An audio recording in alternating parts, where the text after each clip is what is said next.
지금부터 포럼의 2부를 시작하도록 하겠습니다. 2부의 주제는 과학고 및 영재학교 설립 필요성에 대한 논의입니다. 그럼 먼저 정현철 포럼 준비위원장님께서 발제를 해주시겠습니다. 네, 안녕하세요. 또 나왔습니다. 역할을 바꿔서. 사실 제가 오늘 이 포럼, 2부 포럼에 그 토론 좌장을 맡아서 진행을 하게 되었는데, 그냥 생뚱맞게 토론을 진행하기보다는 그래도 간단하게 좀 주제에 대해서 한 짧게 발제를 하고 그걸 갖고 그 패널 분들이 토론을 하는 게 좋겠다 싶어갖고 좀 급하게 자료를 만들어서 많은 내용이 담겨 있지는 않습니다. 오늘 이제 2부 포럼의 주제가 과학고 및 영재학교 설립 필요성에 대한 논의 과정인데요.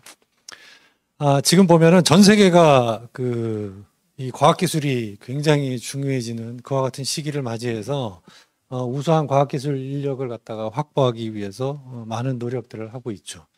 우리나라도 2000년대 초반부터 물론 뭐 그 전으로 돌아가면은 1983년 그 과학고 설립부터 시작해서 우수한 과학기술 인력을 기르기 위해서 이제 영재교육하고 그다음에 과학고 영재학교 시스템을 도입해서 운영을 하고 있습니다. 미국도 보면은 뭐 오바마 이후에 이제 스템 교육 굉장히 강조하고 이제 특히 미국 같은 경우에는 이민 장려 제도라고 해서 아예 딴 나라에서 길러진 우수 과학기술 인력을 유치하는 그와 같은 전략들을 굉장히 좀 많이 쓰고요. 미국은 우리나라처럼 공교육 차원에서 그 영재교육이라거나 이와 같은 우수한 과학기술 인력을 기르는 그와 같은 교육 학교가 그렇게 많지는 않죠. 그럼 미국은 그런 거 안 하는데 라고 생각하지만 사실 미국은 사립학교를 통해서 저와 같은 엘리트들이 굉장히 잘 육성되고 있습니다. 그래서 공급이 되고 있다. 그래서 우리가 그 부분을 갖다가 놓치면 안 되는 게 우리나라도 똑같이 사립학교가 고등학교인 경우에 한 80% 정도 되지만 우리는 미국의 사립학교랑 비하면 어떻게 해요? 거의 준공립학교라고 봐야죠. 자율성이 그렇게 많지 않은 학교입니다. 그와 같은 상태고 그다음에 이제 중국 같은 경우에도 이제 대규모 과학기술 투자와 인재 양성 정책을 쓰고 있고요. 뭐 중국 제조 2025 AI 굴기 뭐 이런 것처럼 국가 과학기술 중심의 국가 전략을 갖다가 수립하고 있고요. 청년 과학기술 인재 발굴 육성을 하고 있습니다. 저기는 워낙에 큰 인구를 갖고 있기 때문에 조금만 해도 우리나라에 비교하면 어마어마한 숫자를 갖다가 교육을 하고 있죠. 제가 얼마 전에 이제 이 지적 능력에 대한 요즘 그러니까 과학기술은 아니지만 약간 비교 자료를 보면 알파고와 붙었던 바둑이 있죠. 바둑이 굉장히 지적인 능력을 필요로 하는 건데 지금 현재 세계 랭킹 1위부터 50위까지 순위를 보면 그중에 한 3, 40명이 중국입니다. 그리고 나머지 한국 조금 차지하고 있고 일본 이 정도인 거죠. 그래서 우리는 정말 이와 같이 세계적으로 뛰어난 인재를 갖다가 집중적으로 투자해 갖고 좀 길러야 될 것 같은 필요성이 있다라는 거고요. 싱가포르 하면은 영재 교육이 아주 국가 주도로 굉장히 잘 되고 있는 나라 중에 하나입니다. 정부 주도로 과학 영재 육성 및 인프라 구축을 하고 있고요. 정부 주도의 영재 교육 프로그램을 운영하는데 저기는 우리랑은 좀 다르게 이렇게 수학이나 과학 분야별로 재능 있는 애를 뽑는 게 아니라 아직도 일반적인 인지 능력, 뭐 IQ나 이런 능력 중심으로 뽑고 있습니다. 그래서 꼭 영재들이 과학, 수학 분야로만 나가는 것이 아니라 다양한 분야로 좀 뻗어나가고 있는데 특히 최근 들어서는 바이오 및 의료기술 분야에 그와 같은 우수한 두뇌들이 많이 들어가면서 국가 발전에 기여하고 있다라고 하는 점입니다. 우리나라는 과학영재교육 현황을 좀 살펴보면 고교 중심으로만 본다 그러면은 1983년에 경기과학고를 시작으로 확대되어 갖고 현재는 20개가 운영이 되고 있습니다. 입학 정원 기준으로 보면 한 학년에 한 1650명 정도 되고 있고요. 최근 들어서 경기도에서 우리 왜 과학고는 그 광역시도에 있는 학생만 지원을 할 수가 있는데 수원에 있는 경기과학고가 영재학교로 전환되면서 전국 단위로 학생을 뽑다 보니까 유일하게 저 경기도에는 의정부 북과학고, 경기 북과학고밖에는 하나밖에 없는 거죠. 그래서 경기도 학생들이 너무 불이익을 받는다라고 해서 지금 이제 증설을 하기 위한 그 계획을 갖다가 추진하고 있고 경기도 교육감 얘기로는 2개에서 3개 정도 더 추진을 하겠다라고 하는 그와 같은 움직임이 있습니다. 영재학교는 2003년에 KS를 시작으로 확대되어 갖고 현재는 8개교가 운영되고 있고요. 입학 정원 기준으로 보면 약 820명 정도 됩니다. 그리고 대통령 공약으로 충북 AI 바이오 영재학교와 광주 AI 영재학교가 신설이 이거는 확정이 돼서 지금 추진 중이고요. 그다음에 과기부가 지금 기획 연구를 수행 중인데 과기원 부설 영재학교들을 해서 충남에 하나, 그다음에 울산, 대구 이 가능성이 굉장히 높다라고 얘기를 하면서 지금 확대를 추진, 이게 뭐 확정된 건 아니지만 어느 정도 지금 추진을 하려고 하는 상태죠. 자, 두 개의 학교에 지금 그 과학과 영재학교 학생들을 갖다 비교해 보면 합쳐보면 한 2,500명 정도, 한 학년에 한 2,500명 정도 수준이고, 과학고가 더 증설이 되고 그다음에 영재학교가 3개가 합쳐진다라고 해도, 더 확대가 된다라고 해도 한 학년에 한 3,000명 정도 돼요. 지금 현재 한 학년에 그 학생들을 갖다 비교를 해보면 한 47만 명 정도 되더라고요. 교육 통계 자료를 보니까 1%가 채 안 됩니다. 그러니까 1%가 채 안 되는 인력들을 최소한 우리는 국가가 좀 집중적으로 투자해서 교육을 시켜야 된다. 그래야지 앞에서 얘기한 세계적인 그 국가 트렌드 그 경쟁에 맞서서 우리가 따라갈 수 있다라고 하는 시각이 하나 있을 수 있고요. 또 하나, 그러니까 국가 경쟁력 강화를 위해서 이게 과학 인재를 조기에 발굴해서 육성을 해야 된다라고 하는 것이 있고, 3,000명이라도 하더라도 1%도 안 된다는 거예요. 한 0.64%죠. 자, 그런데 그러면 지금 설립되어 있는 과학고나 영재고는 잘 운영이 되느냐? 굉장히 불리한 환경에 처해 있다는 거죠. 입시에 대한 경쟁이 치열해지면서 입시 중심의 교육이 될 수밖에 없고, 그다음에 사회적으로 굉장히 부정적인 인식들이 있습니다. 자, 이것들은 어떻게 해요? 사교육을 유발하는 주범이며, 지역별로는 수도권 중심에, 특히 수도권도 어떻게 해요? 특정 지역에, 그러니까 계층 간에 약간 좀 부유한 쪽에 있는 학생들이 다 독점을 하고 있다라는 문제, 그 다음에 진학, 의대 진학 문제 같은 것들이 지금 현재 이슈화 되고 있죠. 그 다음에 학교 자체에서도 대학 입시에 대한 경쟁 때문에 제대로 된, 정말 이렇게 장기적인 안목을 바라보고 영재 교육을 시키는 것이 굉장히 어렵다라고 하는 시각들이 있습니다. 자료가, 다른 자료가 들어간 것 같은데, 우리가 영재 교육을 하는 목적은 에릭슨이라고 하는 전문가에 대한 전문성을 연구하는 사람들의 연구에 아마 다 들어보셨습니다. 10년 룰이라고 하는 것이 있죠. 10 years 룰이라는 게. 그 사람의 연구 결론을 보면 조기에 발굴을 해서 그 의도된 교육, 그 분야의 전문성을 키우기 위한 교육으로 했을 때 도달될 수 있는 전문성과 뒤늦은 나이에 도달돼서 거기에 맞는 교육을 시켰을 때 도달될 수 있는 전문성, 그 다음에 뒤늦은 나이에 도달돼서 의도된 교육을 받지 않았을 때 도달될 수 있는 전문성 수준. 이것이 차이가 난다라는 거예요. 우리가 요구하는 건 어떻게 해요? 조기에 발굴해서 거기에 맞는 교육을 시켰을 때 최상의 성과를 낼 수 있는 그와 같은 인재가 된다라고 했을 때 바로 조기에 영재를 발굴해서 육성해야 될 필요성이 있는 겁니다. 그렇지 않고 효율성만 따진다고 하면 어떻게 해요? 젊은 과학자한테 투자를 늘리는 것이 더 효율적이고 대학생들에게 투자를 늘리는 게 더 효율적인데, 그럼에도 불구하고 우리가 초, 중, 고에다가 투자해야 되는 이유는 조기에 그런 교육을 받았을 때 이루어질 수 있는 전문성의 성과가 훨씬 더 높다라고 하는 거고, 전문성은 지식도 중요하고 문제 해결 능력도 중요하지만 가장 중요한 거는 그 해당 분야에 일찍부터 들어가서 경험을 많이 쌓게 하는 것이 중요합니다. 아마 과학고나 과학영재학교가 필요하다라고 하는 이유는 일반고에서는 하기 어려운 과학자나 그 같은 전문가들이 경험할 수 있는 것들을 집중적으로 모아놓고 교육을 시킨다라고 하는 장점은 있어요. 그렇지만 지금 말씀드린 것처럼 이런 사회적인 부정적 인식들을 어떻게 뚫을 것이냐, 또는 대학 입시에 따른 경쟁의 교육의 본질에서 벗어나는 이 문제를 갖다가 어떻게 할 거냐 하는 거에 대한 문제가 있을 수가 있다는 거죠. 그래서 두 가지 시각이 있을 수 있는데, 여기에 대해서 물론 뭐 제가 발제를 하기는 했지만 이 부분 이외에 또 다른 좀 다양한 시각이 있을 수 있을 것 같습니다. 그래서 제 발표는 여기까지 간단하게 마치고 지금부터는 그 토론을 중심으로 여러 전문가들의 의견을 경청해 보도록 하겠습니다. 네. 네, 위원장님 말씀 감사합니다. 그럼 이어서 지정토론 및 자유토론을 진행하도록 하겠습니다. 토론의 자정과 패널을 소개해 드리도록 하겠습니다.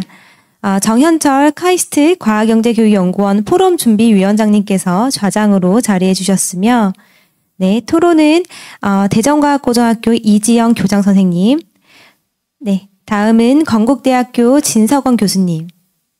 네. 그리고 한국과학영재학교 최종배 교장선생님. 마지막으로 전남대학교 최재혁 교수님께서 자리해 주셨습니다. 네, 그럼 질의응답은 토론이 끝나고 시간을 가지도록 하겠습니다. 그럼 지금부터 정현철 위원장님께서 진행해 주시겠습니다. 네, 바쁘네요. 왔다 갔다 여러 가지 하느라고. 제가 간단하게 지금 그 과학고 영재학교를 둘러싼 지금 현재 진행되고 있는 상태나 아니면 현황들에 대해서 말씀을 드렸고요. 요 부분들에 대해서 뭐 다양한 시각들이 있을 수 있을 것 같습니다. 그래서 그 부분들에 대해서 좀 토론을 하는데, 우리가 무슨 뭐 어떤 전문성을 갖고 데이터를 갖고 막 발표하는 자료가 아니니까 가급적이면은 좀 여러 의견들이 좀 다양하게 진행이 됐으면 합니다. 그래서 조금 편안한 마음으로 좌담회 한다고 생각하시고, 이렇게 길게 얘기하기보다는 좀 이렇게 토막토막해서 좀 토론을 좀 했으면 좋겠습니다. 이 현 상황에 대해서 어떻게 생각하시는지에 대해서 이제 패널 분들의 의견을 먼저 좀 듣도록 하겠습니다. 어떻게 먼저 최재혁 교수님부터 먼저 진행을 해주실까요? 예, 반갑습니다. 전남대학교 최재혁입니다.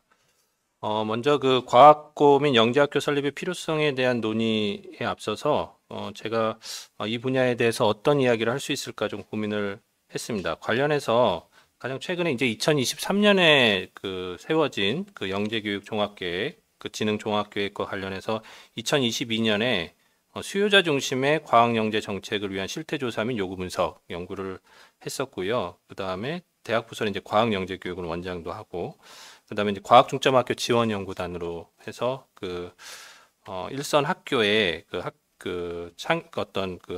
학교 과학교육의 진흥을 위해서 좀 여러 가지 노력도 하고 경험을 한 바가 있습니다. 이를 바탕으로 좀 말씀을 드리겠습니다.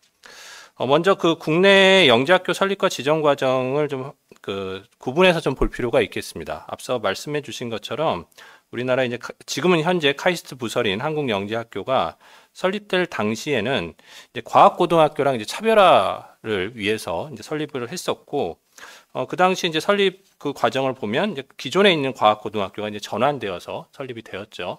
그리고 그 이후에 이제 8개 영재학교의 전환 과정도 보면 기존에 있었던 과학고등학교가 영재학교로 전환이 되고, 또 이제 일부 시도교육청은 또 추후에 이제 또 다시 과학고등학교 설립하는 방식으로 진행이 됐던 반면에, 지금 현재 추진되고 있는 과기부에서 추진하는 방식은 처음부터 과기 특성화대학, 그러니까 카이스트나 유니스트, 디지스트 산하로 그러니까 영재학교를 설립하겠다라는 점에서 가장 큰 차이점이 있다라고 보입니다.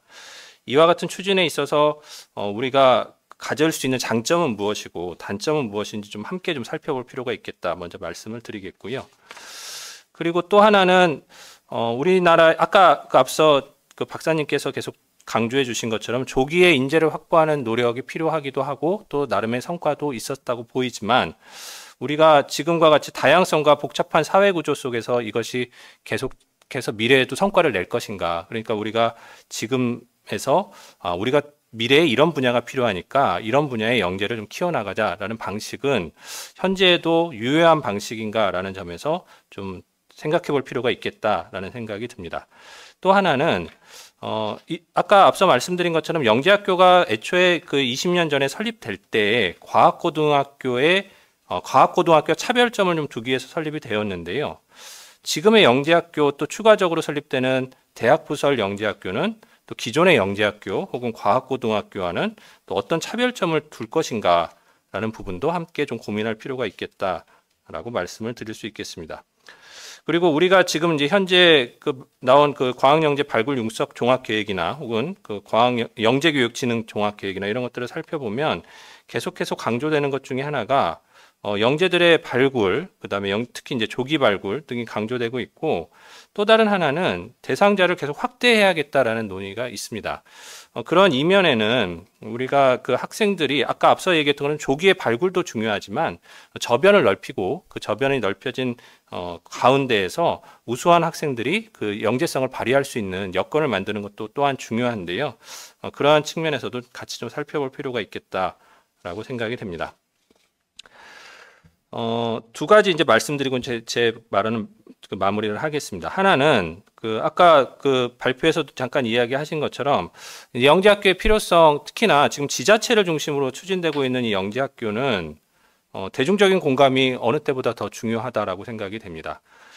지금 현재 이제 지자체와 그다음에 과기부 중심으로 이제 추진되고 그다음에 이제 대학 부서, 그러니까 해당되는 이제 대학들이 함께 연합해서 추진되고 있는 형태를 봤을 때, 우리가 지금 기존의 영재학교도 잘 하고는 있지만 영재학교가 단순히 대한민국의 영재학교가 아니라 그 지역의 영재학교로서 역할을 하고 또 그 지역의 혹은 그 본인들의 전문성들을 발휘하고 그다음에 확산할 수 있는 노력이 지금 어느 때보다 더 필요한 것으로 보입니다. 앞서 말씀드린 것처럼 어떻게 차별화할 것인가에 대한 점에서 우리가 지역과 어떻게 연계하고 지역과 함께 어떻게 상생해서 발전할 것인가도 살펴볼 필요가 있겠다라는 생각이 듭니다. 그리고 이제 끝으로 좀 간단하게 좀 정리를 하면요. 제가 이제 앞서서는 이제 전체적인 이제 정책에 대해서 말씀을 드렸지만 우리가 항상 이 영재 교육의 정책을 살펴보다 보면 영재를 어떤 인재 혹은 우리 과학기술의 발전, 국가적인 필요성에 좀 국한지어서 많이 이야기하게 됩니다. 하지만 영재도 한 개인이고 또 한 개인의 어떤 발전이라는 측면에서 봤을 때 우리가 지금 현재 과학고등학교와 과학영재학교 그리고 이제 새롭게 또 추가될 영재학교에서는 이러한 개인의 발전 혹은 개인의 잠재성 이런 부분들을 어떻게 이해하고 또 살펴볼 것인가라는 부분도 좀 함께 봐야 될 것 같고요. 더불어 항상 이야기되는 교원의 전문성도 함께 좀 담보되어야 될 것이라고 생각이 됩니다. 예, 이렇게 발언 마치겠습니다. 최정기 교수님, 네. 예, 한국과학영재학교 최종배입니다.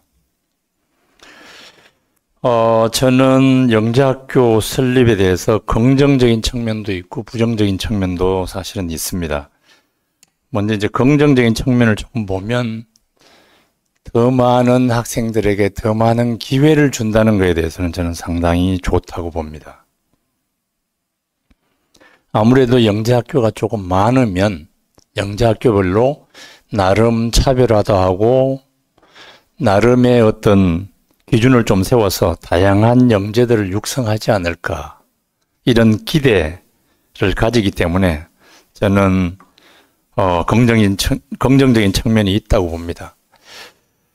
특히 지금 과기부에서 추진하고 있는 이공계 특성화 대학과 이렇게 연계하는 부분은 저는 매우 바람직하다고 봅니다. 왜냐하면 고등학교 혼자서 영재학교를 운영하는 게 그렇게 쉽지가 않습니다.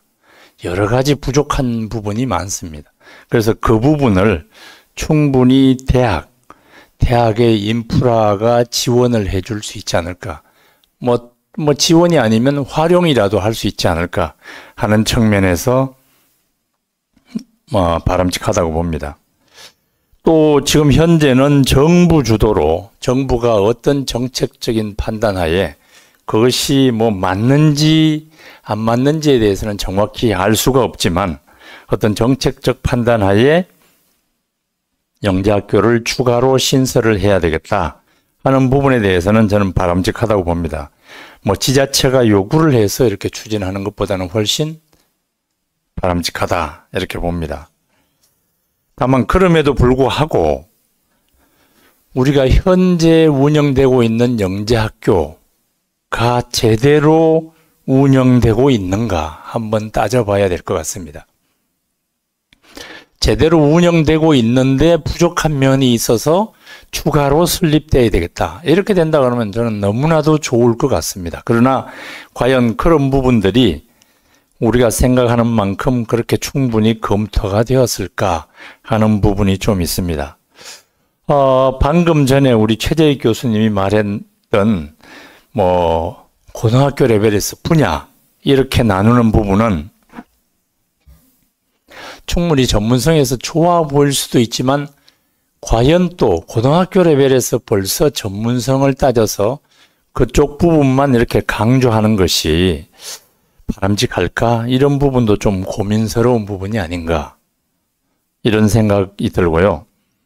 최재익 교수님이 말씀하신 부분에 하나 제가 잘못 이해를 했는지 모르지만, 영재학교가 지역의 발전, 이런 말씀을 하셔서 이 부분은 좀 바로잡고 싶은 게, 아마 영재학교는 그런 차원이 아니라 과학고와는 좀 달리 전국 단위로 이렇게 하기 때문에 지역과 전혀 상관없이 전국 단위로 학생을 모집해서, 저는 오히려 지금 지역으로 이렇게 혹시 지역 단위로 영재학교가 변질되는 거 아닌가, 이런 우려는 사실 있습니다. 그래서 이런 부분은 좀 분명하게 짚고 넘어가야 되는 거 아닌가, 이런 생각을 좀 해봅니다.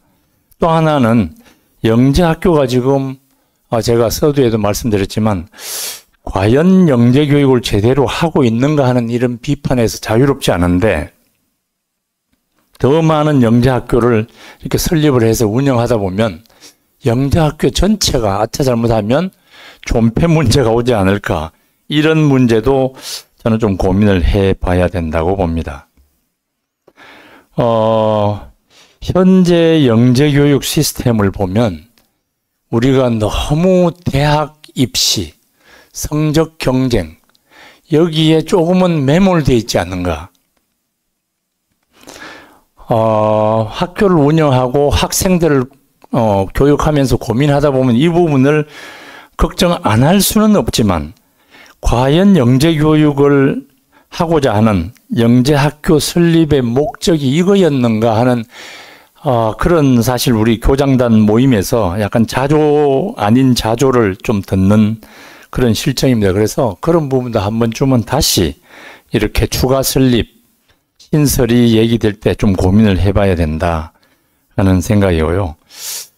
그 다음에 또 하나는, 지금 현재 신설 얘기 나오는 것이 어떤 대학 하나의 아래에 부설로 여러 개의 영재학교를 두는 듯한 이런 뉘앙스가 있는데, 과연 이거는 좀 바람직한가 하는 부분까지도 저는 좀 고민을 해봐야 된다고 봅니다. 그래서 이런 긍정적인 측면도 있지만 기존에 운영하고 있는 학교의 운영상의 문제나 등등 이런 것도 한번 같이 좀 짚어보고 설립을 해야 된다 그러면 분명하게 좀 선을 그어서 그렇게 했으면 좋겠다 싶습니다. 나중에 토론 시간에 조금 더 말씀드릴 기회가 있으면 말씀드리겠지만, 설립에 대해서 저희들이 어떤 사항들을 좀 더 짚어볼까 하는 조금 더 구체적인 사항에 대해서는 나중에 기회가 있으면 말씀드리도록 하겠습니다. 이상입니다. 네, 감사합니다. 영재학교 신설에 대한 긍정적인 측면, 부정적인 측면 다 잘 아울러 주신 것 같아요. 예, 그 다음에 이지영 교장선생님. 네, 안녕하십니까. 대전과학고 이지영입니다. 네, 앞서 최재혁 교수님 또 최종배 교장 선생님도 여러 가지 우려에 대한 말씀해 주셨는데요. 저도 그 연구중심대학 부설 영재학교 추가 설립이 정말 교육적으로 또 사회적으로 또 지역적 측면에서 여러 가지 고민이 충분히 되었는가 하는 부분에 대해서 좀 생각을 해봤습니다. 물론 지금까지 영재학교 중심으로 질 높은 영재교육이 이루어지고 있어서 또 과학고도 마찬가지인데요. 확대하려는 그런 장점을 우선 이렇게 보셨겠죠. 그리고 지역균형 발전 아까 말씀하셨고 또 교육활동의 다변화를 꾀할 수 있다라는 장점을 말씀을 해주셨습니다. 그런데 그런 장점에도 불구하고 저는 사실 우려되는 부분이 많아서 그런 부분을 좀 중점적으로 말씀을 드려보겠습니다. 사실 지금 연구중심 대학이 우리나라에 총 5개가 있습니다. 사실 저는 우리나라의 대학이 몇 개인가 이렇게 따져봤더니 우리나라의 대학만 400개고요. 고등학교가 3,000개입니다. 좀 질 높은 교육이 이루어진다고 하는 핀란드나 이스라엘 따져보면 핀란드가 대학이 40개고 고등학교가 400개고요. 그리고 이스라엘은 대학이 8개 주요 대학이랑 전문대로 이루어져 있는데 고등학교는 500개입니다. 과연 양적인 확대가 그 교육의 질을 보장할 수 있는가에 대해서 좀 우려가 있습니다. 과학영재학교 학생들이 사실은 한국과학영재학교는 조금 다를 수도 있는데요. 종합대 진학률이 높습니다. 연구중심 대학보다 사실 종합대 진학률이 높은데 그 이유가 무엇일까요? 네. 그리고 또 연구중심 대학으로 진학한 이후에도 한과영도 마찬가지인데요. 그 이후 이탈하는 학생들이 이공계열에서 이탈하는 학생들이 많은데 그 이유는 또 무엇일지 저희가 생각해 봐야 될 것 같습니다. 이런 수치가 우리나라 영재교육의 질적인 그런 부분 또는 양적인 부분이 부족해서라기보다는 이공계 인재들이 그 연구중심 대학에서 정말 사회적 경제적 처우가 제대로 상향돼서 제대로 인정받고 있는지에 대한 그런 근본적인 그런 부분을 좀 생각해 봐야 될 것 같습니다. 아마 연구중심 대학에서 좀 부설되는 영재학교를 추가 설립하려고 하는 목적이 뭔가 이런 네. 좀 아이들을 키워서 연구중심 대학에 더 많이 진학하게 해서 그 학교를 유지하기 위한 그런 자체 계획도 있지 않을까라는 시각, 그런 의구심도 일으킬 수 있다고 생각이 되거든요. 그래서 영재교육 본연의 목적에서 벗어난 그런 이해관계 중심의 운영으로 좀 비춰질 수도 있겠다라는 우려가 있고요. 그리고 또 연구중심 대학이나 정부가 정말 이공계 인재 가치를 높이는 정책 그리고 지원을 해서 해당 분야 영재들이 다른 곳으로 이탈되지 않도록 하는 노력, 환경 조성이 저는 우선되어야 된다라고 생각이 됩니다. 사실 한국과학영재학교는 그 의대에 지원하면 졸업을 시키지 않잖아요. 그래서 의대 진학률 조사해 보면 굉장히 우수한 영재 교육기관으로 평가가 되고 사실 나머지 영재학교도 의대 진학자가 몇 명이나 되는가 하면 올해는 아예 없거나 한두 명입니다. 굉장히 우려를 많이 하시는데 사실은 정말 그 연구를 많이 체험한 그런 영재학교 학생들은 대부분 이공계 대학으로 또 진학을 하고 또 연구를 지속하고자 하는 그런 열정을 갖게 되는 것이 사실입니다. 그런데 이렇게 그 영재학교에서 그 철학이나 비전에 따라서 착실하게 과학 기술 인재로 성장할 계획을 갖고 있는데 또 이제 대학에 가서 또 사회에 나가 보면 정말 제대로 된 처우를 받지 못하는 그런 학생들이 좀 여러 가지 이제 진로에 대해서 다시 고민하는 그런 부분이 있습니다. 그래서 우리가 정말 본질적으로 노력해야 될 부분이 무엇인가를 조금 더 고민해 봐야 될 것 같고요. 그리고 영재학교 추가 설립을 할 때 저는 또 입시 경쟁이 가속화되는 것이 아닌가라는 우려가 큽니다. 정말 한국 교육 시스템이 입시 지옥이라는 그런 표현으로 잘 알려져 있는데 지금 저희가 아무리 본질적인 교육 그래서 학생들한테 뭔가 영재 교육을 조금 더 역량 중심으로 좀 더 창의적이고 비판적인 사고력을 키우는 그런 교육 과정을 좀 더 설계하고 운영하려는 그런 노력을 많이 함에도 불구하고 여전히 사실 입시라는 어떤 시스템에서 이제 벗어나서 생각할 수 없는 그런 부분이 있습니다. 학점이나 내신 성적 위주로 대입이 치러지는 현실과 맞닥뜨려지면 참 입시와 괴리를 만들어내는 그런 부분이 얼마나 어려운 부분인지 그런 부분 그리고 저희가 학령 인구가 감소하고 그래서 과학 기술 인력이 굉장히 줄고 있는데 그런 뭐 교육 다양성에 대한 수요를 현재 그러니까 충분히 공급하지 못하고 있다는 측면에서 여러 가지 우려들이 있는 것은 충분히 이해하고 있습니다. 그런데 이 과학 영재 교육의 팽창, 양적인 팽창만이 이게 해결책인가 이런 부분에 대해서는 조금 더 고민할 필요가 있다고 생각이 됩니다. 그리고 저희가 교육부 소속 영재학교도 이제 7개가 있고 과기부 소속 영재학교, 한국과학영재학교가 있고 또 20개 과학고가 있는데 굉장히 역할이 중복되는 문제도 있다고 생각이 됩니다. 그러니까 조금 더 질적 관리나 내실화 측면에서 노력할 필요가 있지 이게 양으로 많이 늘린다고 해서 과연 영재교육이 더 충실하게 이루어질까에 대한 그런 고민을 해봐야 될 것 같고요. 그리고 수도권 학생이 여전히 집중되는 그런 문제들이 있습니다. 지금 최종배 교장선생님 아시겠지만 저희가 지역 우선 선발 진행하지 않고 그 연구중심대학 부설학교인 한과영은 학생들을 뽑고 있잖아요. 그래서 주로 수도권 학생들이 사실 많이 들어오고 있고 그런 비율이 굉장히 높은데 그 학생들이 지역균형 발전이나 영재교육의 전국적 분산이라는 목적에 또 반할 그런 가능성이 있다고 생각이 됩니다. 이런 것들이 사실은 학부모님이나 학생 또는 선생님들마저도 영재교육이 입시교육이라는 잘못된 어떤 접근, 기대 이런 것 때문에 또 수도권 사교육기관의 잘못된 어떤 홍보 이런 것 때문에 교육과정이 우수하고 역량 중심 교육이 이루어지고 있다는 영재학교를 거쳐서 다시 수도권 종합대로 공급되는 이런 또 문제점이 대두되고 있어서 굉장히 우려되는 그런 부분이 크고요. 그리고 저는 사실은 지금 현재 존재하고 있는 전국의 그 지역에 있는 과학고에 조금 더 질 높은 수준의 교육이 이루어질 수 있도록 운영을 강화하는 것이 더 바람직한 일이 아닌가에 대한 그런 생각을 하고 있습니다. 전 일단 여기까지 말씀드리겠습니다. 네. 감사합니다. 네, 진 교수님. 네, 이어서 토론하도록 하겠습니다. 결국 오늘 토론 이슈가 과학고 및 영재학교를 추가적으로 설치할 것인가 말 것인가 그 여부에 대한 아마 논의인 것으로 이해하고 있습니다.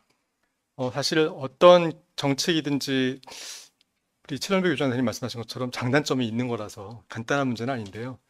사실 어떤 관점을 취하느냐에 따라서 설치해야 된다는 말을 할 수도 있고 또 다른 관점을 취하게 되면 그건 아닌 것 같아. 추가 설치는 안 좋아라고 말씀드릴 수가 있어서 사실은 다양한 관점을 다 다룰 수밖에 없는데 일단 오늘은 제가 한 가지 관점에서 제 개인적으로 생각하기에 여러 가지 관점도 있지만 2024년 현재는 이 관점이 굉장히 중요한 것 같아 라고 생각하는 관점에서 말씀을 드리도록 하겠습니다. 그래서 제가 드린 한 가지 관점으로 의사결정을 하면 안 되고요. 사실 최종 결정을 하는 사람은 다양한 관점을 잘 비교해 보시고 해야 되는 거니까 제가 뭐 한 가지 의견을 고집하는 건 아닙니다. 이런 관점에서는 이렇게 제가 결론을 내리게 된다는 말씀 드리는 거예요. 사실 우리나라에서 오랫동안 문제 많이 된 게 술 권하는 사회에 대한 것 같거든요. 너무들 막 본인이 원하지 않는데도 억지로 술을 권하고 그래서 문제도 많이 생기고 안 좋았었는데 요즘은 거의 그런 문화가 없어진 것 같아요. 그래서 재미가 없는 면도 있는데 한편으론. 근데 요즘 대신 권하는 게 있죠. 의사 권하는 사회. 전혀 본인 생각이 없는데 주변에서 공부 좀 한다 그러면 왜 의대 안 가? 라는 생각을 얘기를 하고 아마 진로 지도하는 교사 입장에서도 아마 본인이 어떤 학생이 공부를 굉장히 잘하는데 이과 학생이 근데 의대를 안 가고 딴 생각을 하면 아마 고민을 많이 할 거예요. 아마 이 친구는 분명 의대 갈 수 있는데 왜 갈 생각을 안 할까? 왠지 이 학생이 나중에 지금 그 얘기를 안 해주면 나중에 날 원망하지 않을까? 막 그런 생각이 들 정도로 왜냐하면 나중에 후회하고 뒤늦게 또 진로를 바꿔서 의대 가는 친구들이 많이 있거든요. 그래서 지금 우리 사회가 그야말로 의사 권하는 사회가 돼버린 것 같아서 큰 문제인 것 같은데 사실 이 문제 제가 일부 토론 때도 말씀을 드린 적이 있습니다. 그래서 지금 소위 의대 광풍 이게 수준이 하도 지나쳐서 제가 이미 망국의 수준에 이르렀다 말씀을 드린 적이 있었는데 그때 한 가지 통계를 제가 전달하면서 사실은 거기에 한 가지 맹점이 있는 거를 아마 우리 자장이셨던 유정 박사님이 소개해 주셨어요. 어떤 것에 대한 걸 주셨냐면 2024년 수능 상위 1% 학생들의 87.5%가 의대로 진학했다. 그것만으로도 대단한데 나머지 12.5%가 간대가 다른 이공계 학과가 아니고 약대, 한의대, 수의대, 치대 이런 데였단 말이에요. 다. 즉 일반적인 이공계 학과를 간 친구는 한 명도 없더라. 굉장히 충격적인, 저 개인적으로 안 그러신가요? 저만 그런가요? 충격적인 데이터인데 이때 중요한 게 사실은 요 통계에는 과학고 영재학교 아이들은 저는 안 잡혔다고 생각을 합니다. 왜냐하면 과학고 영재학교 교육과정은 수능 준비를 그렇게 시키지 않기 때문에 분명히 수능 탑 1%에는 아마 한 명도 없을 것 같아요. 제 생각엔. 뭐 졸업 이후에 또 재수를 해서 한 애들은 들어갈 수도 있지만 그건 일단 논의로 하고요. 그래서 우리가 이 부분에서 저는 얘기를 해드리려고 2부에서 말씀드리려고 1부에서는 생략했어요. 왜냐하면 저는 이게 중요하다고 생각이 들거든요. 다시 말해서 과학고 영재학교 간 애들은 이렇게 100%, 탑 1% 아이들이 100% 다 의대 계열, 소위 메디칼이라고 부르더라고요. 학원계에서는. 메디칼 진로를 택하지 않더라가 중요한 거예요. 저는 제 생각에는. 다시 말해서 우리 영재 학생들이 어떤 이유로 과학고 영재학교를 진학했는지 모르겠지만 일부 발표해 주신 교수님에 의하면 트로피 효과를 강조하셨는데 그것도 굉장히 중요한 동인이 됐을 거예요. 아이들에게 고등학교를 입학하기 전에 과학고 영재학교라고 하는 굉장히 높은 산이 있었고 거기에 오름으로써 나의 뛰어남을 입증하고 싶었을 거란 말이죠. 뭐 그것만은 아니겠지만 굉장히 중요한 효과가 있는데 어쨌든 그렇게 해서 과학고 영재학교를 입학한 학생들의 경우에는 과학고에서 영재학교에서의 다양한 경험을 통해서 과학이라고 하는 활동, 배움의 과정이 굉장히 즐겁고 내가 평생 이런 일을 하면서 사는 게 굉장히 보람되겠다라는 것을 깨닫고 이쪽으로 진로를 하는 친구들이 많았을 거라고 저는 믿어요. 뭐 일부가 뭐 이대로 샌다고 하지만 그래서 우리가 어떻게 보면 이 아이들이 이런 경험을 해주는 게 되게 중요한데 과학고 영재학교가 그런 역할을 좀 해주고 있는 것 같다 라는 거죠. 그런 면에서 본다 그러면 우리가 과학고 영재학교가 늘어난다고 하는 게 망국적 수준의 의대 광풍을 막는 방법이 되지 않겠나. 막는다기보다는 완화시키는. 물론 누가는 그렇게 얘기할지도 몰라요. 다시 말해서 의대 지원한다 그러지 않냐. 그러면 더 많이 가는 거 아니냐 의대로. 물론 그렇게 생각할 수도 있지만 제 머릿속에서 시뮬레이션은 그렇진 않아요. 뭐 또 길게 설명할 수는 없지만 의대의 증원이 늘어남으로 인해서 제 중간에 논리적인 과정 다 생략하고 아마 의대 진학에 대한 동기는 약화될 가능성이 높다. 여러 가지 메커니즘에 의해서. 그래서 절대수는 늘어나더라도 우리가 우수한 인재들이 의대에 편중되는 것은 어느 정도 완화될 거라고 저는 개인적으로 생각을 합니다. 의대 증원 문제에 대한 토론회가 아니니까 그 문제 길게 할 수는 없을 것 같고요. 그래서 제가 생각하기에 과학고 영재학교는 이런 만국 수준의 의대 광풍 문제를 해결하는, 정확히 얘기하면 의대를 통한 진로로 우리 최우수 수준의 인재들이 다 빨려 들어가는 이 문제를 막음으로써 인재 적절한 배치를 우리가 국가 차원에서 고민한다 그러면 과학고를 늘리고 영재학교를 늘리는 게 어느 정도 도움이 되겠다라고 생각을 해서 저는 과학고 영재학교를 늘리는 게 이 관점에서는 바람직하다라고 생각을 했습니다. 네, 이상입니다. 네, 제가 뭐 특별하게 정리는 안 할 텐데 혹시 지금 이렇게 지정 토론 하시는 가운데 혹시 놓친 부분들이 있으면 좀 토론을 해주시고 그 다음에는 제가 좀 중요한 이렇게 서브 주제를 조금 정해서 한번 토론을 진행시켜 보도록 하겠습니다. 혹시 뭐 더 추가적으로 하고 싶은 말씀이 있으시면 자연스럽게 얘기 좀 해주세요. 네, 이게 의대 문제, 최고 대학, 상위 대학 진학 문제, 이게 영재학교 다닌 인센티브와 리워드가 된다. 저는 그렇게 생각하면 안 된다고 봅니다. 특히 이제 수능 1%가 의대 간다. 수능은 저는 기본적으로 모든 분야를 다 잘하는 애를 뽑는 거 아닌가 이런 생각이 들어요. 왜냐하면 하나도 틀리면 안 되잖아요, 수능은. 그런 애는 과학고나 영재학교에 있을 수는 있어도 그 부분을 그렇게 집중적으로 훈련을 안 하기 때문에 저는 의대 그렇게 가도 된다고 봐요. 본인이 그렇게 생각한다면.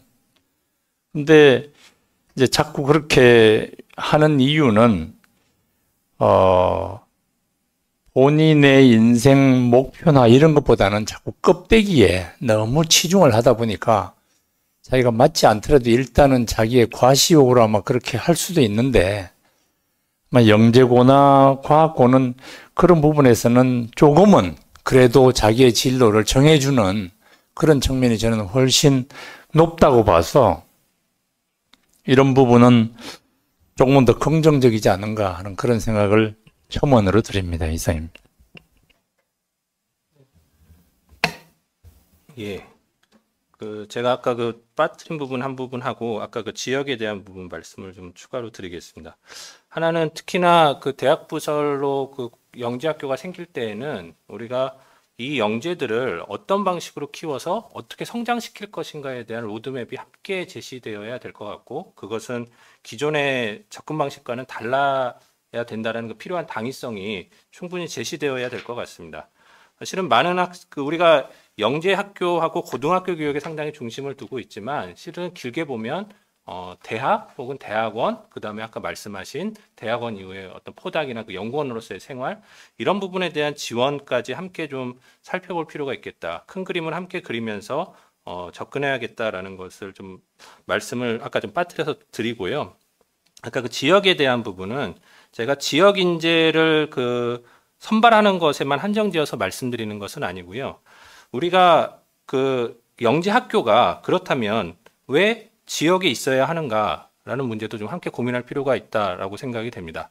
기존의 영재 학교나 과학고등학교는 소수의 영재들을 뽑아서 과학 인재로 양성하는 데 상당히 큰 목적이 있었지만, 저는 이제 학교가 영재 학교의 숫자나 그다음에 규모를 가지고 봤을 때에는 그 지역에서 어떤 역할을 이 학교는 어떤 역할을 할 것인가, 그리고 영재들이 성장할 때 그러한 성장의 과정에서도 그 지역의 삶이나 혹은 지역의 문화, 이런 것들하고 무관하게 성장되지 않을 거라고 생각이 됩니다. 그런 부분에 있어서 실은 염려가 되는 부분도 있지만, 이번에 그 좀 특성화시켜서 지역 분야를 좀 특성화하잖아요.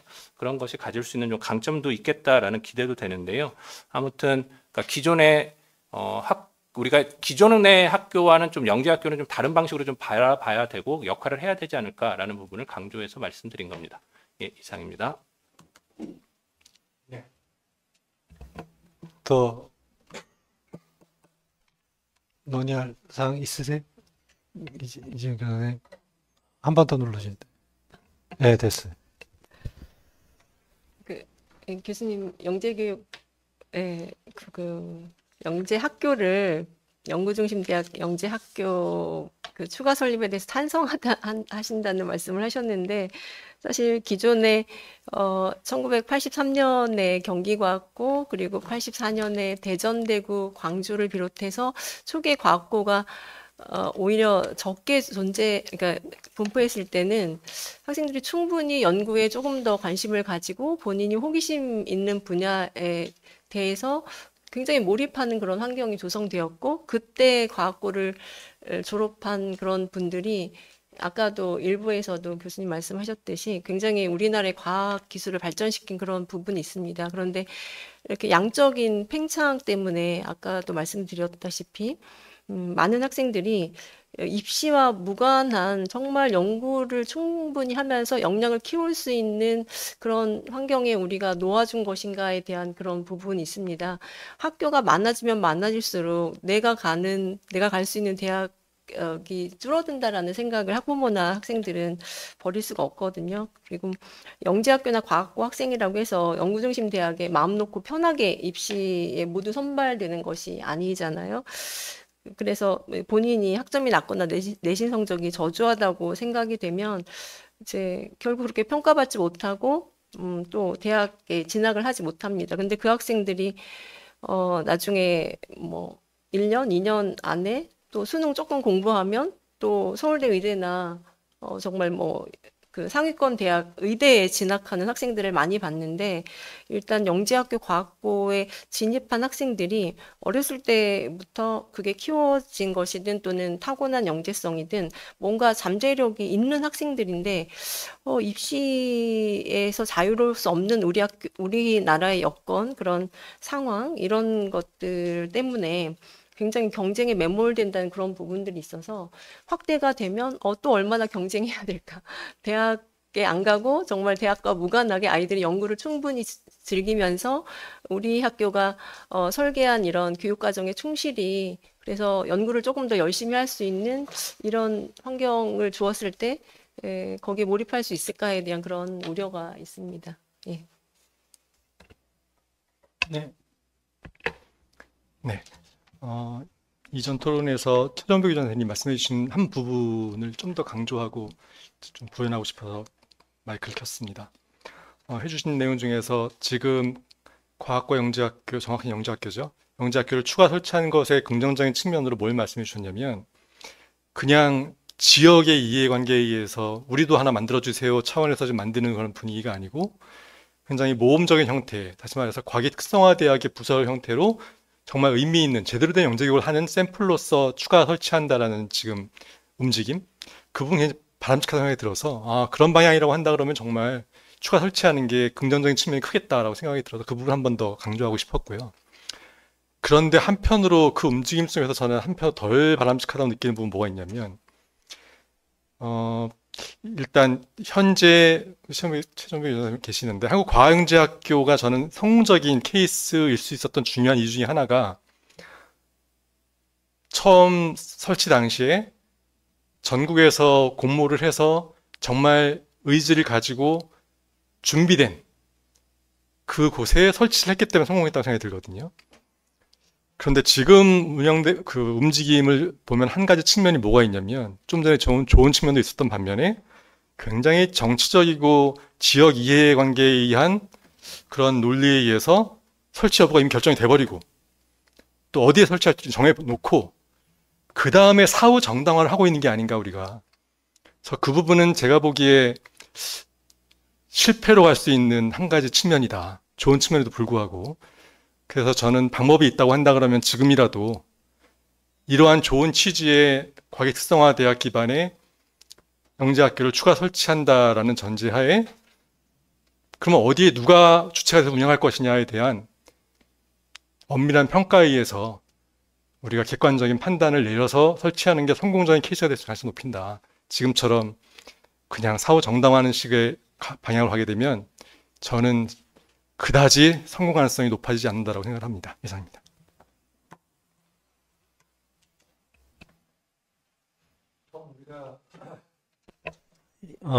영재학교를 확대하거나 그 필요성에 대해서 주장을 할 때는 대체적으로 이제 국가 경쟁력 차원에서 우수한 과학기술 인력을 조기에 발굴해서 육성, 그러기 위해서는 아까 제가 발제에서도 잠깐 말씀드렸듯이 확대한들, 과학고 영재학교를 확대한들 채 동학년 대비 1%도 안 되는 학생들을 교육을 시키는 거죠. 자, 근데 이제 제가 궁금한 거는 이렇게 질문을 드릴 테니까 한번 좀 의견들을 주세요. 이런 시각이 있습니다. 이렇게 분리교육이죠. 과학고 영재학교는 일반 교육과 분리된 학교를 만들어서 학생들을 집중적으로 투자해서 교육을 시키는 겁니다. 우리나라의 과학고는 사립이 하나도 없어요. 물론 뭐 전략 차원에서 그렇게 했을 수도 있지만 이건 엄청난 장비가 필요로 하고 뭐 이걸 운영 유지하기 위해서는 돈이 엄청나게 많이 들어갑니다. 그러니까 아마 사립학교는 대부분이 외고 중심으로 운영이 되고 과학고는 다 공립학교나 국립학교 중심으로 운영이 돼요. 이렇게 시설이나 이런 것들에 대한 집중 투자를 효율성 측면을 생각한다 그러면 이렇게 분리학교가 좋은데 무슨 또 문제가 생기냐 그러면은 이제 이 과거 영재고를 못 간 이공계 마인드가 있는 애들은 그냥 루저다 나는 그냥 조기에 포기를 해버리는 거죠. 그래서 아까 진 교수님이 말씀하시길 일반고를 다니는 애들의 상위 1%, 수능 1%는 다 의대를 갔다라고 하는 게 혹시나 일반고를 가면서 그런 분위기 자체, 아예 나는 실험도 하나도 못 해보고 과학과 관련돼서 탐구활동이나 그리고 또 이런 거를 같이 고민하고 토론하고 뭐 이렇게 할 친구들이 아예 없어서 나타난 현상은 아닐까 하는 좀 그런 의문도 들거든요. 그래서 이게 국가 차원에서는 이런 인력을 갖다가 확보하는 게 좋긴 하지만 과연 정말 이 분리교육이 정말 답일까? 그런데 이제 아이디어락에는 일반 학교에서 프로그램 형태로 제공을 해주는 것도 좋긴 하겠지만 또 얼마나 경직된 대학 입시가 있습니까, 우리나라에는. 그래서 이게 이제 그런 측면에서 바라본다라고 하면 이 사태를 어떻게 생각을 해야 될지 그런 부분들에 대해서 좀 의견들이 있으시면 좀 논의 좀 부탁드립니다. 짧게 의견 드리겠습니다. 네. 일반 고등학교 출신의 그 졸업생들이 그 높은 그 입시 성적을 가지고 있는 학생들이 일반 이공계 학과로 진학하지 않는 이유는 제 생각에는 뭐 과학고와 같은 분리교육을 하는 기관이 존재하기 때문이라기보다는 전 그 효과는 거의 없다고 보고요. 오히려 그 의대 진학을 통해서 얻는 보상이 너무 크기 때문에 그걸 보고 달려가는 거지 그 다른 이유는 거의 효과가 없었다고 생각이 듭니다. 그러면서 볼 때 원인을 따진다 그러면 뭐 의대 진학을 통해서 얻는 효과가 너무 큰 거 반면에 다른 이공계 학과 진학을 통해서 얻는 보상이 상대적으로 너무 적은 거 거기에 있는 게 아닌가라는 생각이 드네요. 짧게 말씀드립니다. 그 진 교수님 의견은 그러면은 아예 진학 자체를 안 했다는 말씀인가요? 과거 영재고로? 의대를 가고자 하는 의도 때문에 우수함에도 불구하고 과거 영재고에 아예 진학을 안 했다. 그래서 진학을 안 했다기보다는 뭐 그런 애들도 있겠죠. 네. 근데 진학을 안 했던 것 때문에 더 이상 이공계 일반학과로의 진로를 원하지 않게 된 건 아니다라고 하는 거죠. 네. 만약에 이공계 진학을 해서 뭐 공학자로서 과학자로서 뭐 산업계에서 일하는 게 충분한 보상이 되면 과학고 출신 아니라고 미래를 안 느낄 리가 없으니까 지금 우리가 이 사회적으로 볼 때 의사 이외의 다른 직업에 대해서 상대적인 매력을 거의 못 느낀다라고 하는 게 저 원인이라고 보는 거죠.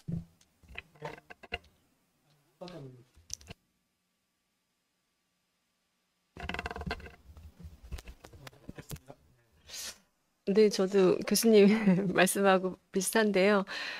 진짜 지금 뭐 영재 교육기관 중에 의대, 뭐 의학 영재 교육기관이 없는데도 학생들은 의대에 가려고 정말 광풍입니다.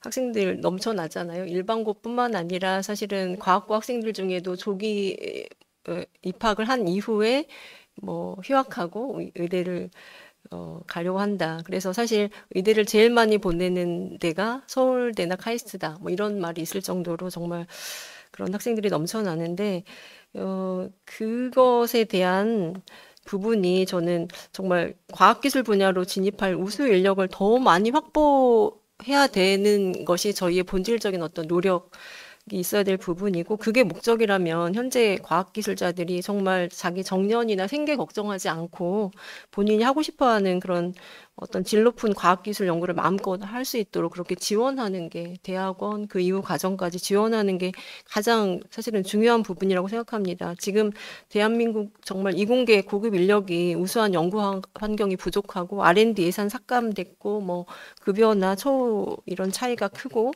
또 경쟁력 있는 그런 기업도 부족하고, 이런 모든 이공계 기피 현상 때문에 해외에 또 유출되는 인력도 많고, 이런 것들이 심각하게 고려해야 될 부분이고 우려되는 부분이지, 저희가 영재학교가 부족해서 아이들이 의대 많이 진학하고 이공계를 기피하나? 그건 또 아니라는 그런 생각입니다.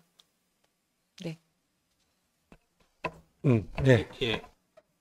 저도 그 짧게만 좀 말씀을 드리면요. 아까 그 맨 마지막에 우리가 개인적인 측면에서 영재 교육을 바라봤을 때 안타까운 점은, 이렇게 분리 교육을 했을 때 당연히 거기에 낙오자가 생기고 그 낙오자들이 받을 그 정서적인 어려움도 당연히 있고 한데, 우리가 그런 부분들을 지금까지는 전체적인 그림만 보고 간과한 것은 아닌가, 이 부분은 좀 짚어볼 필요는 있다라고 생각이 되고요.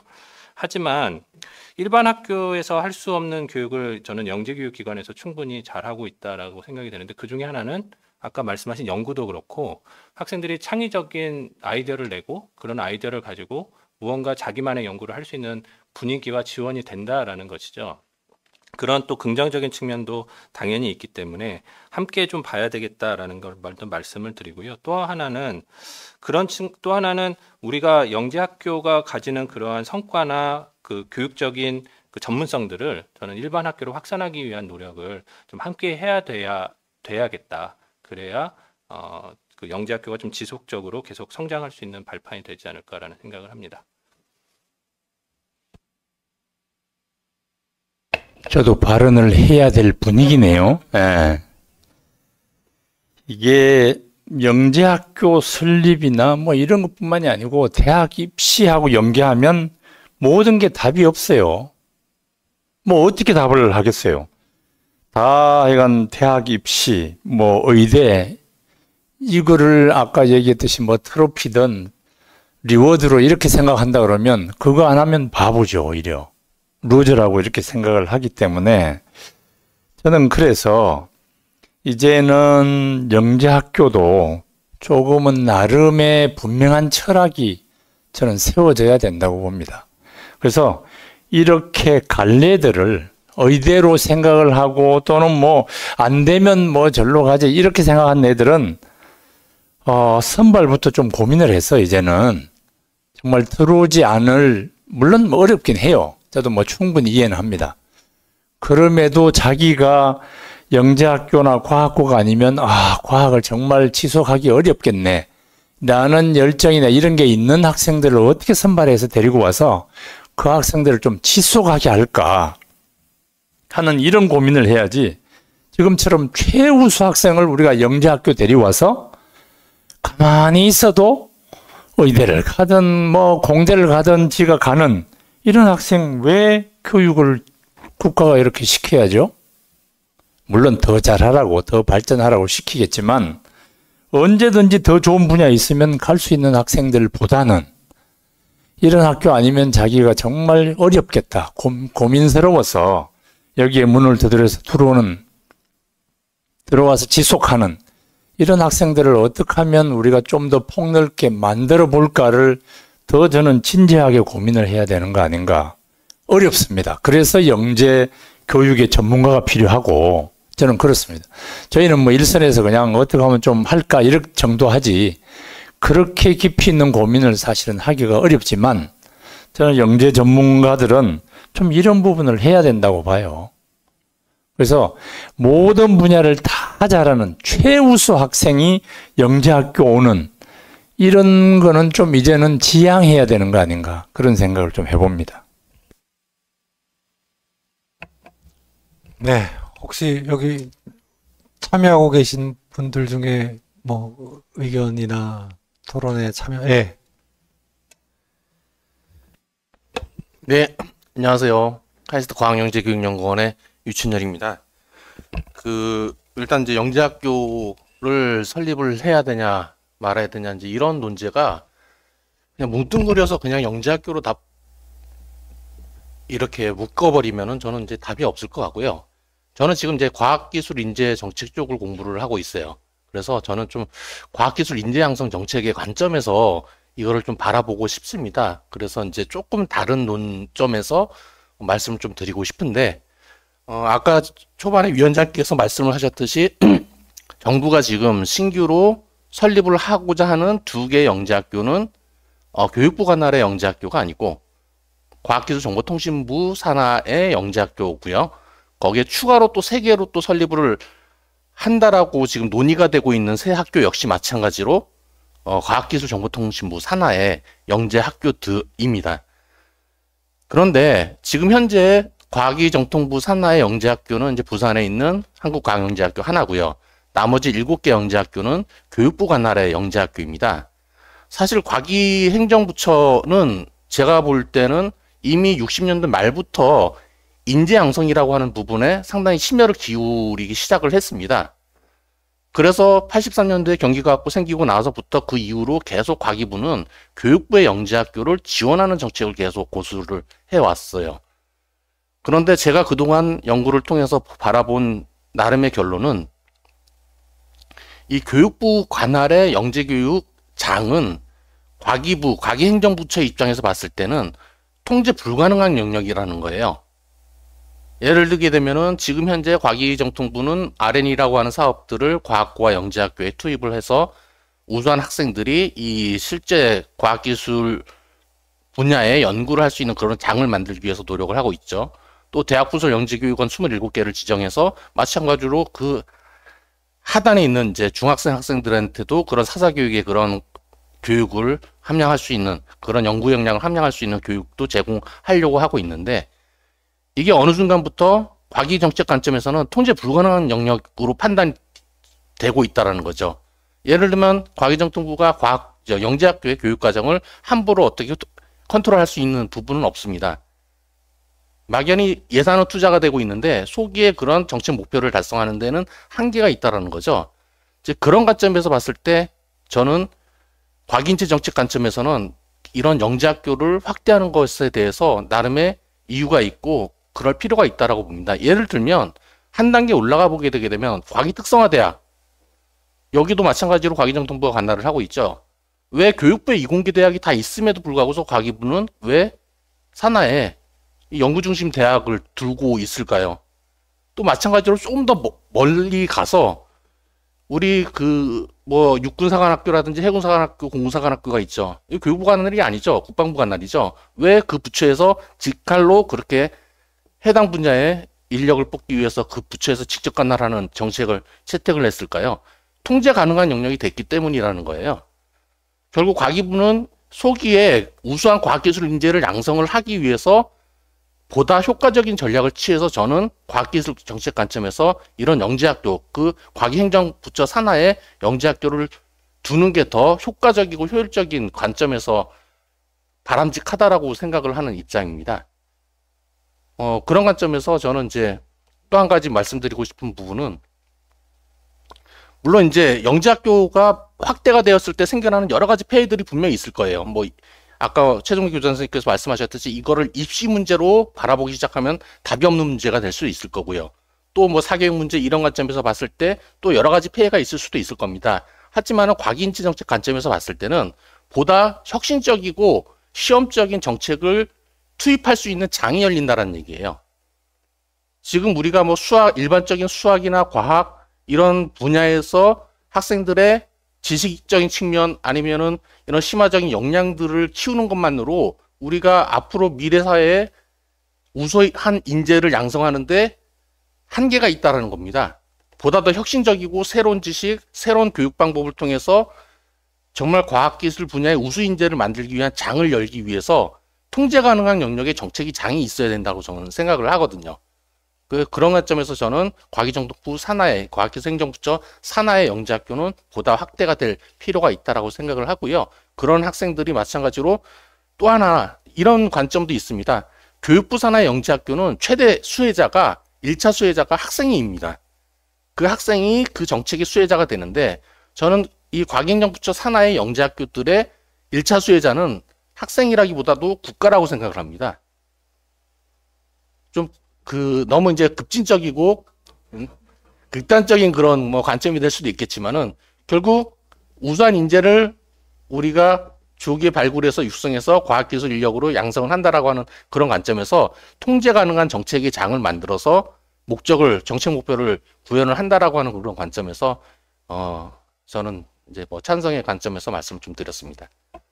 지금 말씀은 과기부가 영재학교를 운영하는 것과 교육부가 운영하는 게 목표가 완전히 다르다는 말씀이네요. 네, 저는 정책 목표 차원에서는 다르다라고 봅니다. 그래서 우리가 영재교육진흥법 제1조 1항에서 뭐라고 얘기를 하고 있냐면은 영재교육의 목적에 대해서 각각 개인이 가지고 있는 잠재력이나 또 그런 영재성이 발현될 수 있는 교육을 제공하는 것도 목적이 있지만은 결국 국가에 기여할 수 있는 인재를 양성하는 데도 목적을 두고 있습니다. 그 1조 1항이 만들어진 배경은 결국 초기에 우리가 영재교육 정책을 바라보는 관점이 그런 특수교육의 영재교육을 특수교육의 관점에서 보는 관점도 있지만 과학기술 인재 정책, 과학기술 인력 양성 정책의 관점에서 우수한 인재를 양성하는 관점도 녹아 들어가 있다라고 보고 있거든요.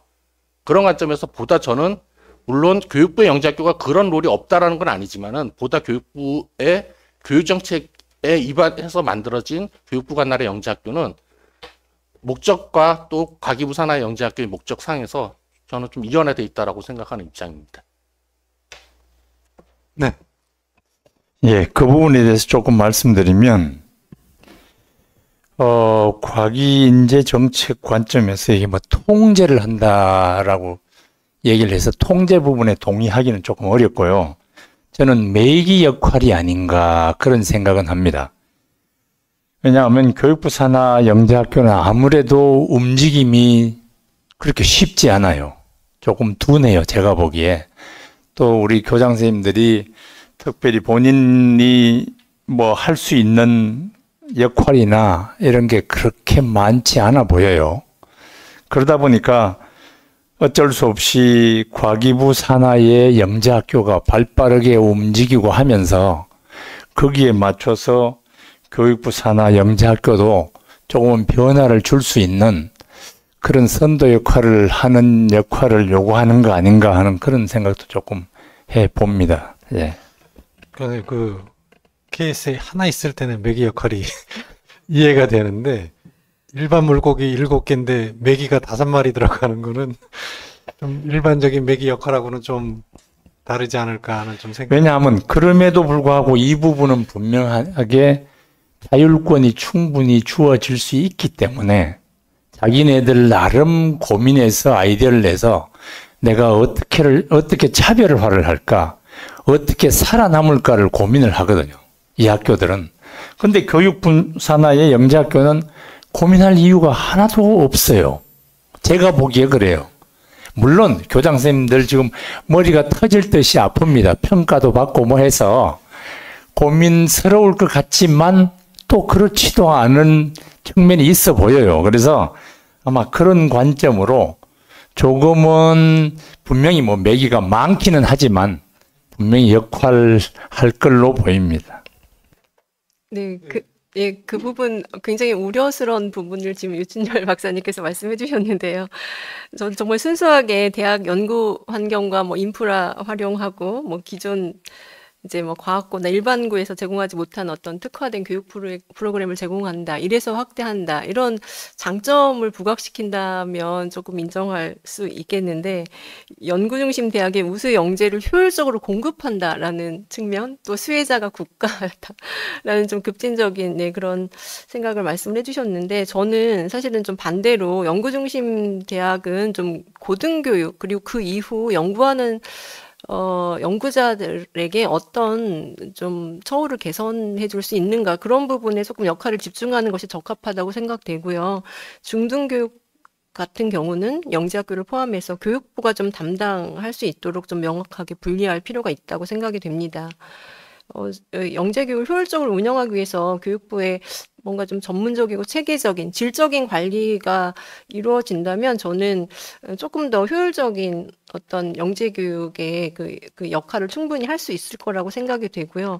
지금 과학고가 이렇게 지역에 많이 분포를 하고 있는데 또 다시 영재학교를 부설로 더 많이 확대를 한다면 이제 기존의 교육부 소속 영재학교 그런 영재학교 내실화의 부분에 대해서 저희가 굉장히 노력을 하고 있는데 이제 학부모나 학생 입장에서는 오히려 갈 수 있는 그러면 연구 중심 대학은 수가 줄어드는 것이 아닌가 예, 이런 우려를 하고 있을 수밖에 없고요. 그리고 계속해서 사실 이제 기재부에서 아마 뭐 감축이 있어서 그런 것 같고 또 교육부도 영재교육기관 예산 삭감이라든지 또 교원 정원을 감축하고 있어서 저희가 계속 압박을 받고 있습니다. 저희가 처음 영재학교 전환 시기에 비해서 지금 교원이 4명이 줄었고 올해도 또 추가 배정된 인원을 줄이겠다고 해서 제가 굉장히 머리가 아픈 상황입니다.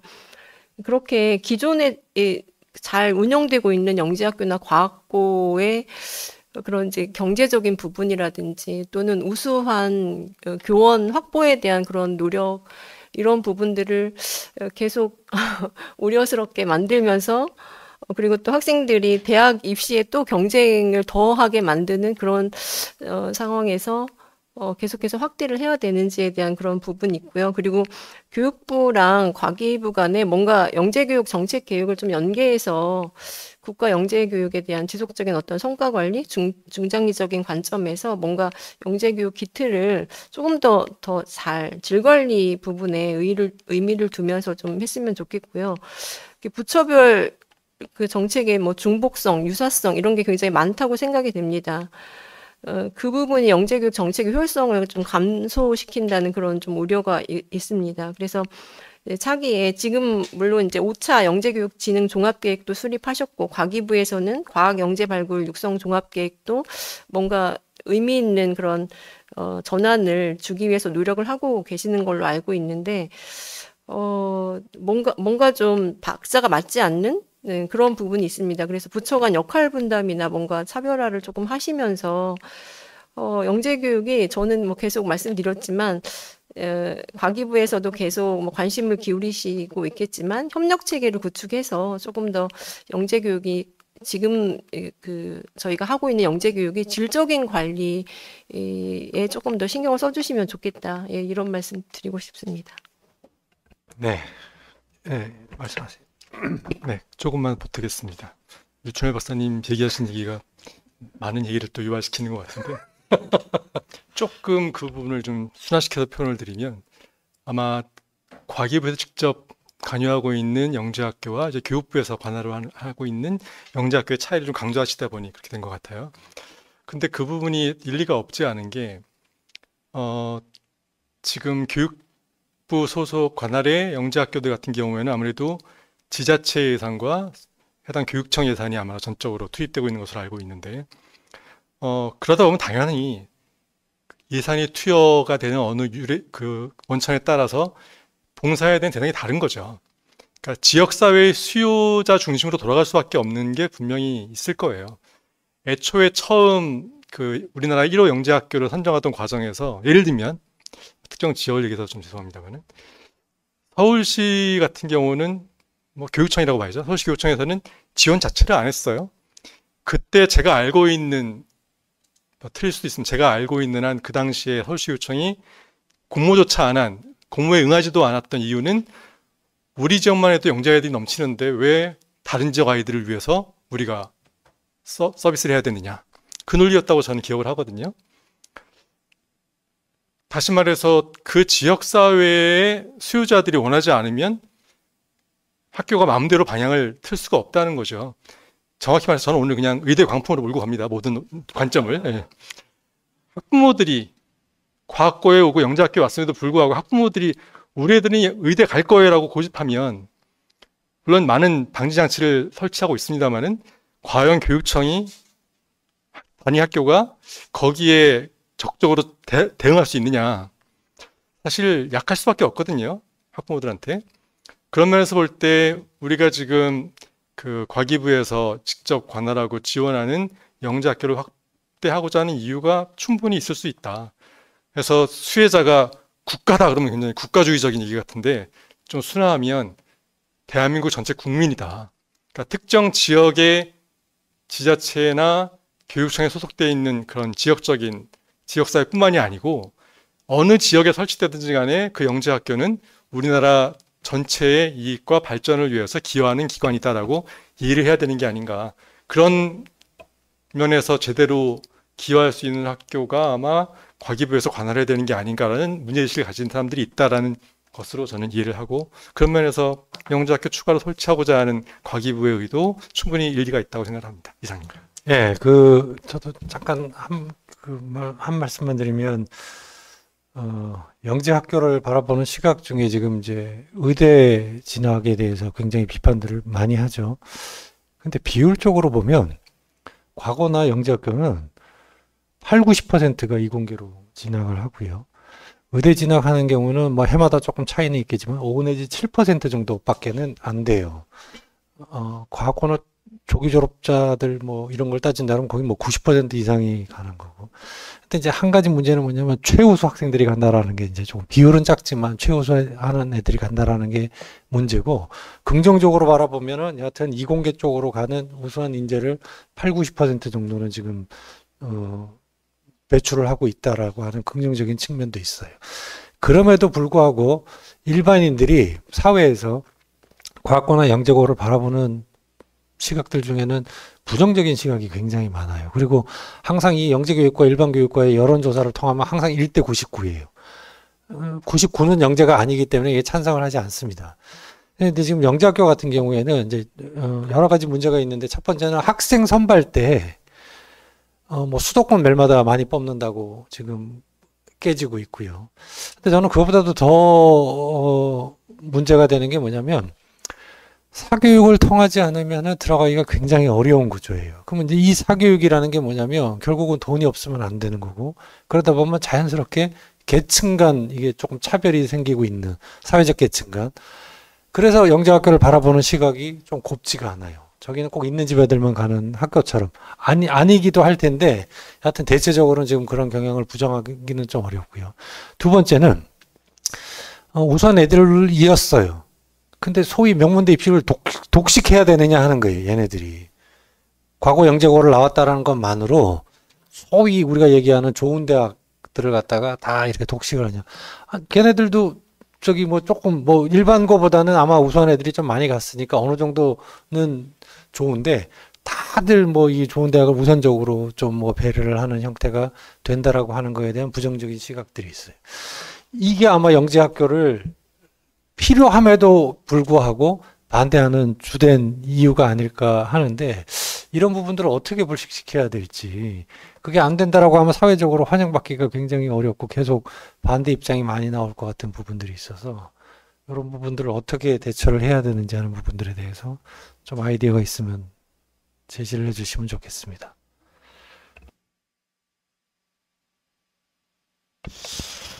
뭐 아이디어라기보다도 저는 영재학교를 하고 난 이후 지금 20년간 기다려준 것 같아요. 무슨 얘기냐 하면 교육부가 정말 진정한 영재학교 운영을 하기를 바랐던 것 같아요. 20년간. 근데 한계가 있죠. 그죠? 한계에 봉착을 했어요, 이제. 사교육 문제도 안 돼. 의대 문제도 저는 비율 문제가 아니라고 봅니다. 단 한 명이라도 가면 그게 문제가 되는 거예요. 그래서 이런 부분을 지금 과연 교육부가 깰 수 있을까? 저는 못 깬다고 봅니다. 절대 못 깨요. 교육부에 있는 한. 왜냐하면 교육부는 전체 학교를 관리를 하는 거지 영재학교나 과학고를 관리하는 부처가 아니에요. 그래서 아무리 뭐 교육부가 여기에 신경을 쓴다 해도 나머지 거의 90 몇 프로를 더 신경을 써야 되는 이런 부처이기 때문에 사실 한계가 옵니다. 그래서 아마 이런 부분들을 더 이상 못 버텨서 과기부가 조금 심하게 얘기하면 특단의 조치를 지금 하려고 여러 가지 이유 때문에 그게 정치적이든 정책적이든 그래서 아니면 뭐 세계의 여러 가지 변화 때문에 그러든지 이렇게 지금 하고 있는 것 같은데 저는 오히려 이 기회를 교육부 차원에서 또는 우리 교육부 산하의 영재학교에서 잘 이용을 해야 되지 않을까. 안 되면 간다 이렇게라도 좀 강하게 좀 뭔가 해서 진정한 영재교육을 할 수 있는 환경을 만들려고 노력을 하는 게 낫지. 아니다. 이걸 분리해서 그래 이 부처를 확실히 통합을 하자. 그러면 그 부처는 확실한 힘을 갖기 때문에 자기가 하고 싶은 대로 해요. 이런 문제도 조금 있어서 한번 좀 다른 시각에서 평가를 해보는 것도 어떨까 이런 생각도 듭니다. 잠깐만요.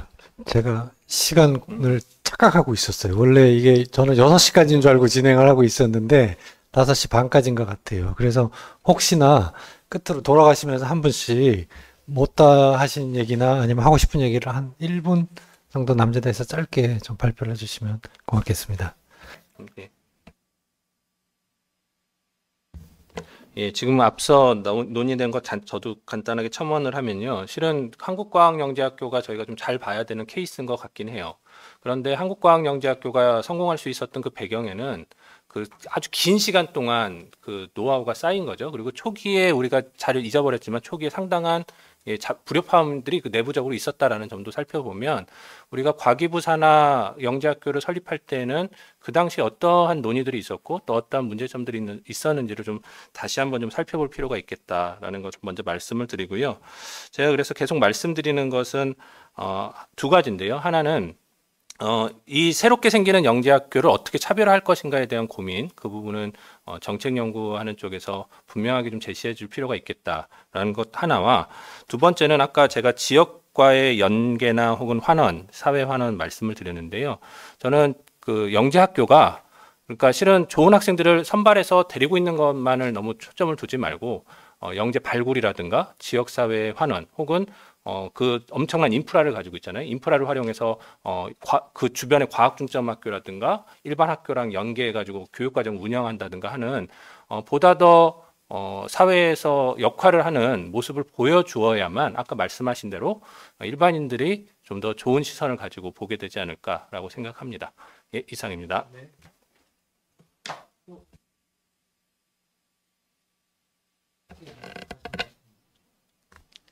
네, 그 연구중심대학 부설 영재학교 추가 설립이 영재교육 다양성이나 또는 심화 가능성을 뭐 확대할 수 있는 기회가 될 수도 있지만 기존의 영재학교 8개 그리고 과학고 20개 이 많은 또 이공계 그 인력을 배출하는 그런 학교와의 어떤 관계, 복잡한 역학적인 그런 부분, 또 역할 분담, 뭐 지역 우선 선발 형평성 여러 가지 고려해야 될 부분이 굉장히 많다고 생각합니다.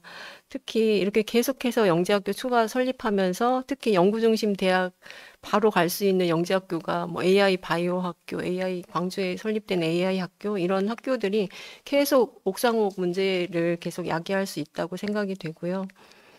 그래서 저는 기존에 우리 존재하고 있는 과학고의 어떤 교육과정 자율성이나 우수 교원을 확보하고 또 연수를 지원하는 그런 부분으로 좀 교육을 지원해주는 그래서 영재학교 수준의 교육을 좀 제공할 수 있도록 하는 그런 질적인 그런 부분에 대해서 조금 더 중요한 그런 신경을 써주시고 논의를 해주시면 좋을 것 같다. 예, 이런 말씀 드리겠습니다. 예, 신설 영재학교의 차별화 당연히 더 고민을 좀 해줬으면 좋겠고 정말 왜 신설을 해야 되느냐에 대해서는 분명한 메시지가 좀 있어야 된다고 봅니다. 그냥 뭐 이렇게 해서는 안 되고요. 이 신설을 기회로 해서 기존 영재학교가 좀 더 영재교육을 제대로 할 수 있는 사교육이나 의대 문제에 대해서도 반성하고 고민을 좀 해야 된다고 보고요. 신설하는 학교는 분명히 KSA가 처음 하면서 겪었던 여러 가지 시행착오를 줄일 수 있을 거라고 봅니다. 저희들이 20년간 충분히 경험과 노하우가 있기 때문에 그 부분은 뭐 가능하리라고 이렇게 생각합니다. 이상입니다. 예. 오늘 그 과학고 영재학교 신설 설립과 관련된 그 현 상황에 대해서 좀 긴급하게 토론회를 좀 한번 해봤습니다. 시간이 좀 워낙 짧다 보니까 충분한 토론 기회를 못 드린 것 같아서 좀 죄송한데요. 아마 모두에서 설명드렸듯이 지금 현재 우리나라가 처한 국제적인 상황을 고려한다 그러면은 여하튼 우수한 과학기술 인재를 육성하는 거는 반대할 사람이 아무도 없을 거예요. 근데 이제 제가 한 말씀을 드리고 싶은 거는 학교 간 괜히 그 입시와 관련된 경쟁에 빠지는 거는 국가가 꼭 막아줘야지 이 확대하는 거에 대해서 국민들이 좀 동의하지 않을까 하는 생각이 들고요. 아까 말씀드린 것처럼 만약에 여기서 모든 혜택들을 다 가지는 그와 같은 형태로 접근이 된다 그러면 일반인들에게 동의받기가 굉장히 어려운 그와 같은 상황입니다. 정말 이게 국가적인 도움이 되는 그와 같은 상황이라는 걸 잘 설명하고 그걸 좀 유념해 가면서 학교를 설립하고 운영을 해 간다면 아마 더 확대하는 것에 대해서도 환영하지 않을까 좀 하는 그런 생각이 들고요. 여하튼 오늘 긍정적인 부분도 있고 뭐 부정적인 부분도 있고 하는 얘기들이 좀 많이 나왔는데 이런 것들이 좀 더 정책을 수립하는데 잘 반영이 돼서 진행이 됐으면 하는 바람입니다. 하여튼 뭐 장시간 토론에 참여해 주시고 지켜봐 주신 여러분들께 감사드리고 오늘 열띤 토론해 주신 패널 분들에게도 감사의 말씀드립니다. 예, 이상으로 토론을 마치도록 하겠습니다. 감사합니다.